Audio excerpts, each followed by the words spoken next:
Iman itu kan cahaya. Pertanyaannya adalah ketika itu menjadi cahaya, di mana cahaya itu berada? Cahaya itu berada bukan di kasat mata, cahaya itu berada di dalam jiwa. Kalau sudah cahayanya berada di dalam jiwa, pertanyaannya adalah apakah ada perbedaan? Kenapa tidak ada perbedaan? Karena persoalan rasa, persoalan cinta, persoalan jiwa. Gimana kita ngukur jiwa kita dalam pandangan mata? Yang terjadi konflik adalah ketika agama dipandang dalam pandangan mata, ketika agama didengar dengan pendengaran telinga, tetapi ketika agama ada di dalam rasa dan dirasakan, sehingga agama itu milik siapa? Milik orang perorangan, bukan milik kelompok. Kenapa? Yang merasakan hanya orang yang punya rasa. Iman itu ada dalam rasa kita. Itu adalah hak yang bersifat pribadi, yang tidak bisa dihukumi dalam hukum-hukum yang bersifat publik. Makanya hak privat beriman itu, imannya pada akhirnya kembali pada dirinya masing-masing.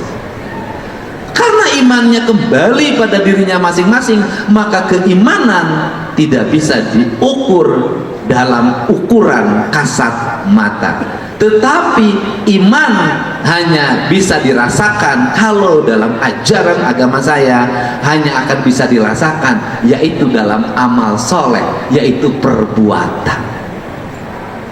Jadi seberapa besar orang beriman, lihat saja manfaatnya. Dalam lingkungan masyarakatnya dia bertetangga dengan baik enggak? Ketika tetangganya sakit, dia nengok enggak? Ketika tetangganya meninggal, dia berziarah tidak? Ketika di rumahnya ada makanan, tetangganya tidak punya makanan, dia berkirim atau tidak? Ketika di jalan ada yang kecelakaan, mobilnya berhenti atau tidak, buka kaca atau tidak, turun atau tidak, menolong atau tidak?